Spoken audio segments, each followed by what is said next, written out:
Hi, my name is John Coleman, and I am one of the lead buyer specialists here at the Jason Martin Group. And today we're going to be going over the entire home buying process from start to finish, right there on your couch. So this is the same thing I go over with every single buyer that I work with, and I would love to share with you exactly everything you need to know in order to make this all happen. So let's go.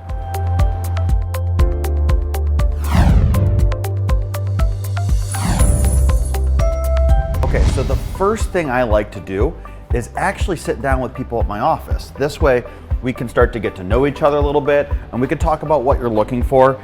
And I gotta start knowing some really important questions like, how many bedrooms you're looking for, what neighborhood you're considering. And based off of what you're telling me and what I'm hearing, I'm able to help decipher exactly what you're looking for in a place and start to direct you a little bit more clearly by getting you set up on an MLS search and just helping you understand about where similar buyers just like yourselves are kind of looking at this point. This is also an excellent opportunity for you to get to know the agent. I'd plan on this process taking about 45 minutes, but this 45 minutes is probably the most crucial piece of your home buying process, because this is where you build trust, and this is where you build your relationship, and this is where you make sure everything's going to move forward as smoothly as possible. So now you have to get in touch with the lender. The lender's going to break down a few things for you. One, most importantly, they're going to help you understand your budget. And there's going to be two pieces of the budget that you want to know. One is, how much money are you going to have to come out of pocket to buy a place? Down payment ranges anywhere from 0 to all cash. And then you're also going to want to understand kind of what your monthly payment's going to look like. So once you know those two things, it's going to help you set your budget in total. The one tip I like to give people is you're probably going to qualify for more than you want to spend. So find that monthly budget that's that sweet spot and build out from there, because that's what's going to be most important. This is kind of like the do not pass go portion of the transaction, because you need to know the money in order to move forward at a swift pace. If you don't know that, nothing else matters. So make sure that you connect with your lender so you can get as much information as possible. I also recommend working with a local lender that knows the market well. It just tends to go better in my experience. So I have a few recommendations. If you ever have any questions about that, I'd be happy to sync you up with people that know all the very important programs in DC that can save you money, but also make sure that your transaction is going to go as smooth as possible. All right, so after you understand the money and after the agent understands what you're looking for in a place, now we can start to try to find properties for you. We're going to do this in a couple of ways. First is we're going to get you set up on the MLS system. This is the system that all of the agents put properties into, and you're going to get on an auto feed that's going to allow you to get properties in real time, which is super important.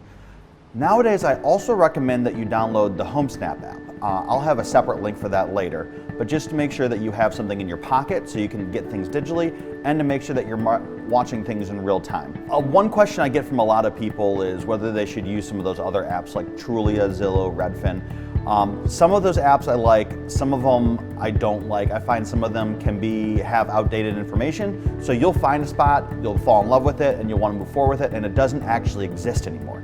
So what I want to do is just make sure that you're getting all the best information in real time. The other thing is, when you're actually interviewing an agent, one of the things they should be doing is not only setting you up on a listserv so you can see properties and go from there, they need to be actively digging for you. So they'll need to continue to network with their network.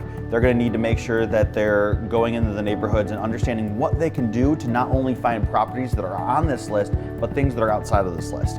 In the past year or so, about 20% of the properties that we sold didn't ever hit the market.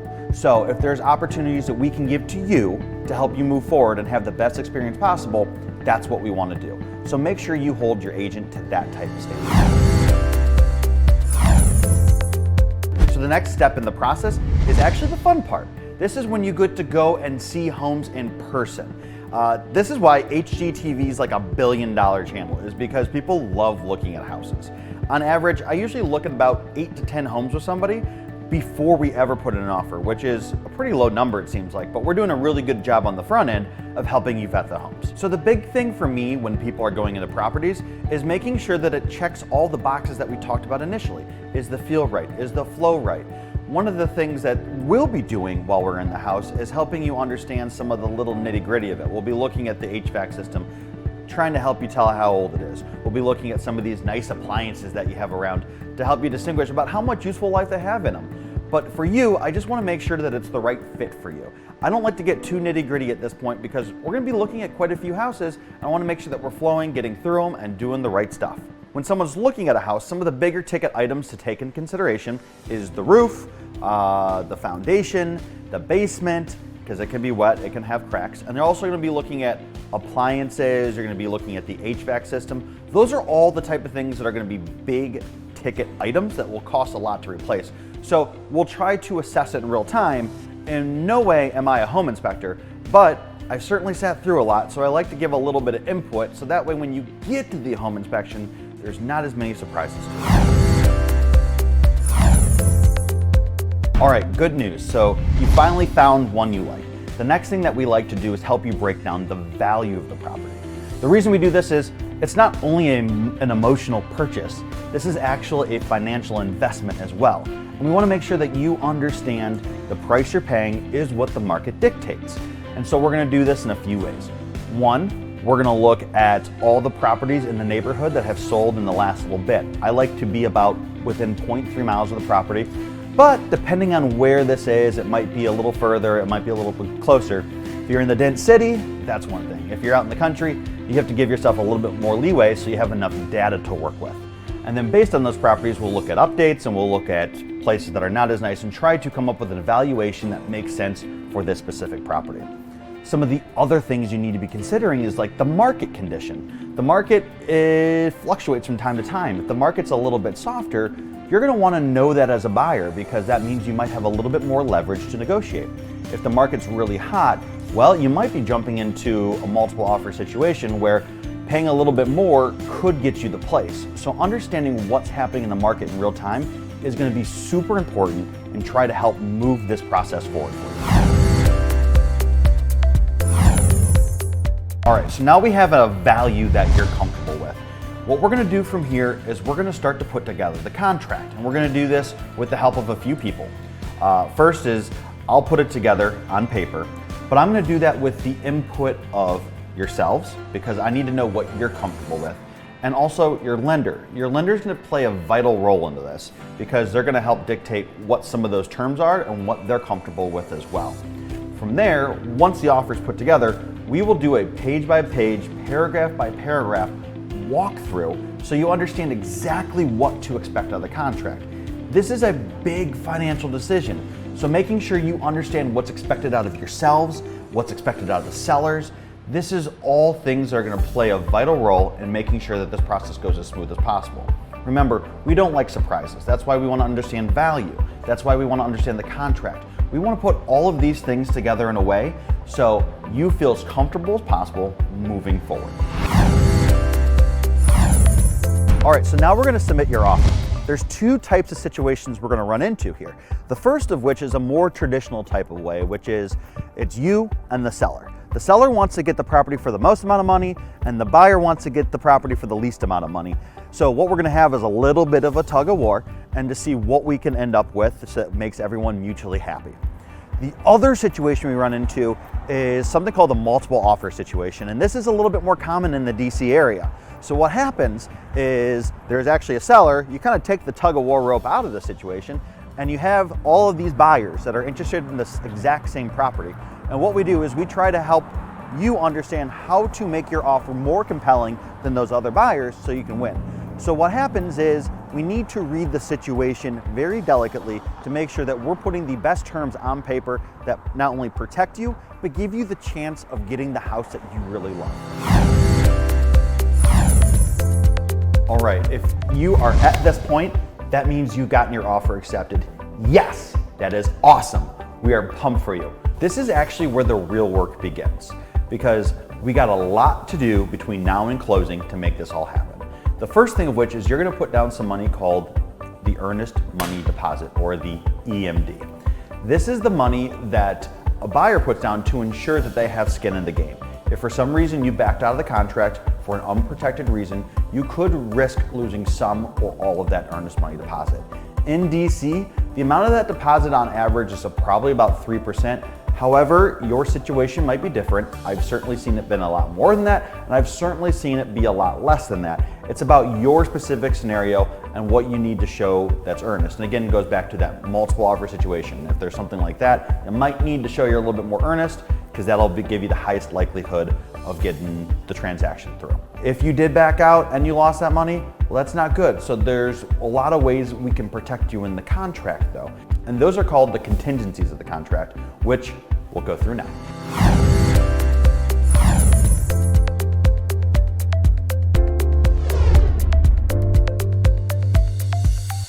All right, so come on. So the first contingency you're gonna have is something called the home inspection contingency.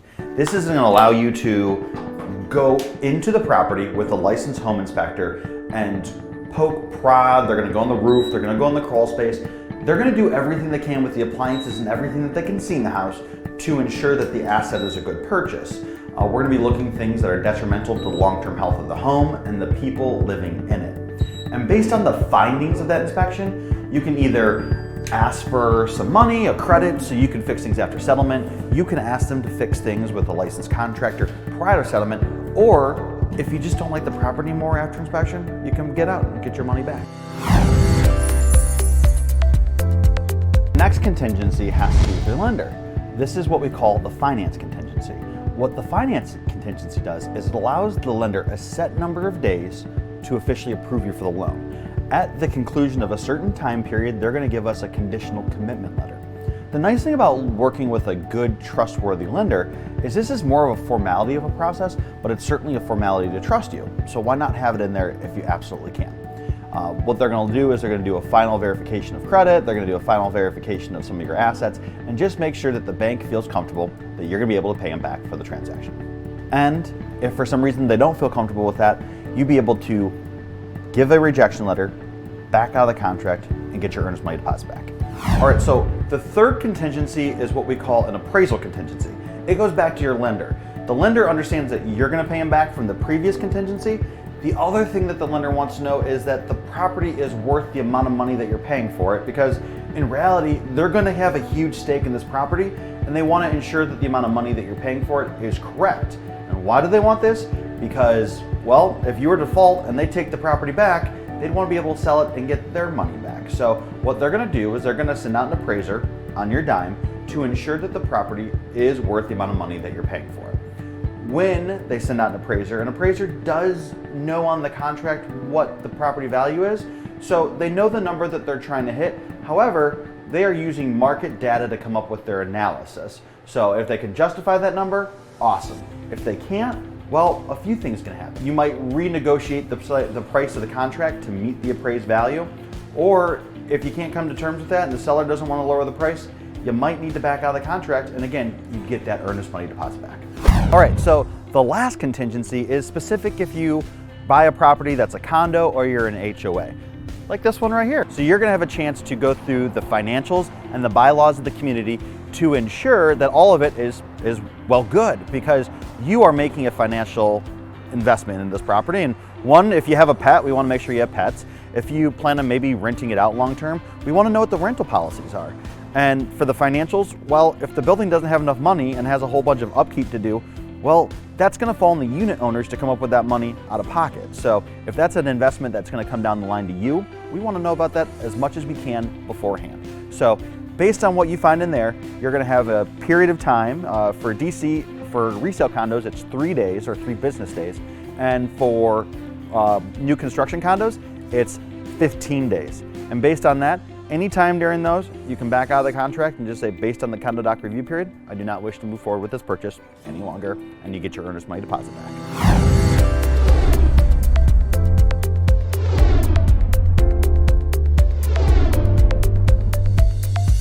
So we're past the contingencies now. The last main thing we're really concentrating on is making sure the title is clear. The title being clear is very important because, well, you want to make sure that you own this property. And so what the title company is going to do is they're going to go ahead and they're going to make sure that they research the background of this property to ensure that the person selling it to you has the ability to. There's no liens or encumbrances on the property, and there's a high likelihood that no one could step in the future that says, hey, this person was supposed to give me half the property and I never got any money for it. We don't want that happening to you. And there's also ways to protect you. You're gonna end up getting 2 title insurance policies, one for yourself and one for your lender. And what these are gonna do is they're going to protect you for your entire ownership of the property in case anyone or anything ever did happen, and they would make sure that to protect you and make sure that if anyone needed to get paid out, they would take care of it. During this process, they're actually gonna also do a plot map around the property so you know where the house sits in the boundaries of the home, to make sure that no fences are over lines and make sure all the property that you think you own, you actually own. And DC is a funny area for that. There's certain areas where you might not own your own front porch. So knowing that kind of stuff is going to be important going into the process and trying to close out the transaction.